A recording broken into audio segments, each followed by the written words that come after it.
Hey everyone, welcome back to a Money Monday edition right here on Liquid Lunch. I'm Fernando Uribe, filling in for John Tobacco, who right now is live simultaneously on Newsmax. So you know what, as you're watching Liquid Lunch right here on the live stream, check him out also on your local cable system on Newsmax TV. He's doing a great job there, filling in as well. And John will be back here on Liquid Lunch here this week, so you definitely don't want to miss out on that. Folks, we'll be wrapping up here as hour two here. It's 1:35 Eastern time. Here in the Liquid Lunch, / Real Talk Studios, here in the Uribe compound, here in New Jersey. So we appreciate you tuning in here. And folks, something that really, it doesn't surprise me, but you definitely want to check out this video right now of a recent leaked Zoom call with Joe Biden. And you'll definitely want to hear what he has to say about an upcoming trend that is going to really change the political landscape. Let's check that out right now. Country is doomed. It is doomed, not just because of African Americans, but because by 2040, this country is going to be minority white European. Hear me? Minority white European. And you guys are going to have to start working more with Hispanics, who make up a larger portion of the population than y'all do.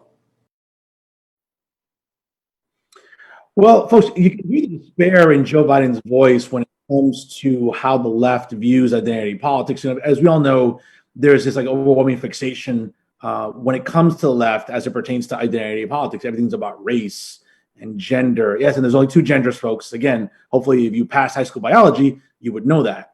But it seems to be everything's about skin tone and ethnicity and racial background. And for a lot of Americans, that's a turnoff. But again, within the base of the Democratic Party, this seems to be the blueprint that gets the vote out, right? It's the blueprint that, gravitates towards people on the left and mobilizes men and women of color, right? Whether it be black and brown collectively to get on vote. Because if you don't vote Democrat, then, oh my God, we're going to be overrun by Republicans and conservative policies that are oppressive to black and brown people, which we all know they're not. But, of course, the liberal media has been a willing accomplice in sort of perpetuating this awful narrative. And you can tell that, Joe Biden there is warning the African-American community about the Hispanics, right? Census information tells us overwhelmingly, folks, that even before 2040, that Hispanics, Latinos collectively, will indeed become the majority in this country.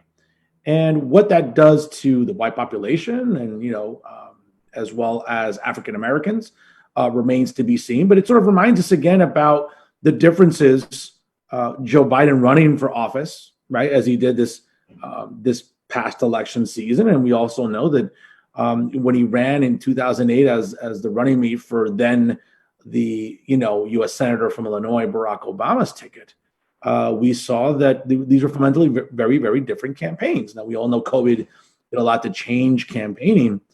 Folks, and this is something that, for many of us watching here today, and we know because John has been so adamant about exposing a lot of what's been going on with this recent election. And, again, I'm not trying to engage in conspiracies here, but for a guy that basically stayed home in his basement, that had trouble reading teleprompters, okay, that had more mental lapses than the Mets during the ninth inning, right, of a crucial playoff game. Sorry to all the Met fans out there, and somehow he barely muster up 100 people to show up to a rally of his.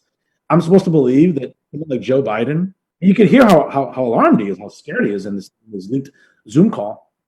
But I'm supposed to believe that this guy got 80 million votes on election day, that there isn't some sort of chicanery or something shady going on here. Folks, listen, I'm sorry. There's no way you can sell me on that. And I have many liberal friends on social media that will try to refute whenever I post monologues like this, memes that indicate the same type of narrative I just put forth. But again, there's no way you can sell me on this. There's no way you can sell me that this guy, who was as incoherent as I don't know who, again, I don't want to smear anybody, but I'm supposed to believe that this guy got 80 million votes and that this guy is going to somehow lead us in 2021. Now, again, we know that there's still some things up in the air when it comes to the election. We know that President Trump has not conceded yet. We don't know if he will. It seems like there's a lot of legal maneuvering going on behind the scenes. We'll find out what impact that has. As we all know, January 5th is literally days away with the Georgia Senate runoff. We all know that January 6th is another day when it comes to the Electoral College. But we'll find out what happens in those days. But in the meantime, this is a reminder about how treated Democrats and liberals and progressives become, when it comes to identity politics, and why it's so important to push this narrative and rhetoric out there. It's what turns a lot of people off, folks, about the left in this country, about being a piece of skin tone, about political correctness and ethnicity and gender or orientation. It's something that really, I think, I would argue, just drives us absolutely up the wall. And when you hear this Zoom call of him literally trying to scare African Americans on this Zoom call, listen, that's not going to gel too well within the African American community. We all know that they're a very proud community. But we all know that in many instances, for those on the left, having to work with Hispanics and being overwhelmed by them population-wise isn't going to sit well with a lot of Black activist leaders. It's as simple as that. They may not say it publicly, but behind the scenes, privately, they're going to be saying, wait a minute, we don't want this to happen. We still want to have some sort of say in the political process. We still want to have some sort of say in the political discourse. And it seems like Hispanics are not going to make that happen for them in the coming years, because even, again, before 2040 even gets here, and that's only 20 years away. I know people might say, oh, what's 20 years? Well, years go by quickly, folks. And what impact this is going to have in the political arena, I think, remains to be seen when it comes to, again, demographics and what it's going to do to policy and to governing, and whether or not we're going to keep having men and women of color, both Black and brown, being involved in government, and also having a say in how government functions, right? Isn't it always, about skin tone and skin color? Well, it seems like, Joe Biden wants to scare everybody within the space about, listen, white people, you're going to be in the minority. You're not going to have a say in government. Black people, you're not going to have a say in government much longer either, even though you've been much more influential in recent decades because of your presence in government, because of your presence in activism and advocacy. Well, guess what? That's going to be something that is worth keeping an eye on, and for a guy that ran with, the first Black president back in 2008 and, ran on a ticket that really, again, glorified identity politics, almost on steroids. It seems like this past election cycle, if the 8 years of Barack Obama was identity politics on steroids, then I would argue that this campaign of Joe Biden along with Kamala Harris has to be like identity politics on like HGH, human growth hormones. I mean, that's how crazy it's gotten with the fixation on this sort of platform and rhetoric. And, I can't say enough, ladies and gentlemen, how disheartening it is that this is what our political discourse has come to.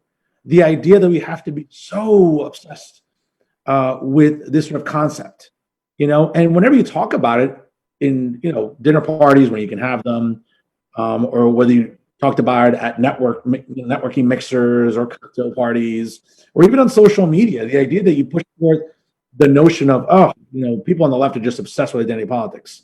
You're immediately dismissed. I mean, I get, blocked on social media. I get vilified on social media quite often by people that would say, well, Fernando's just being hysteric. No, I'm not. I'm not being hysteric. I'm not being hyperbolic, because I'm not one to engage in hyperbole, folks. I'm one to engage in truth, and I do that quite often, whether it's my appearances here as a contributor on Liquid Lunch, or whether it's my own program, again, via Eyes on NJ on Monday nights, with Real Talk with Fernando Uribe. It's not about, again, hyperbole here. It's about you exactly what you need to hear. Sometimes the truth isn't always popular. Sometimes the truth isn't always easy to hear. Sometimes the truth, quite frankly, makes us just uncomfortable, again. But you know what? We need to hear the truth.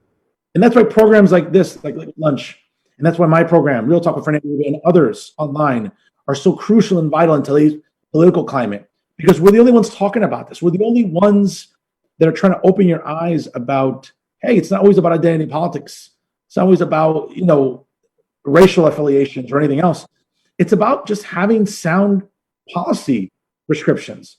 And oftentimes, as you can see, the left doesn't bring that to the table, despite how much, they have in their pockets when it comes to liberal media, enabling them, whether it comes to a lot of legislators or those in elected office enabling them, folks, it's something you should definitely keep an eye on, because you know what? Now more than ever, we need to be vigilant about how just hysterical this becomes and how unnecessary it becomes, I think, for us. So, you know what? Certainly, listening to Joe Biden have a panic attack in a Zoom call made me laugh, but it also kind of made me sort of disheartened, because it's what possibly we could be in store for the next 4 years. Let's hope not. Let's hope for the best, but we'll see what happens. Folks, you're watching Liquid Lunch here on Biz TV. We'll be right back right after this.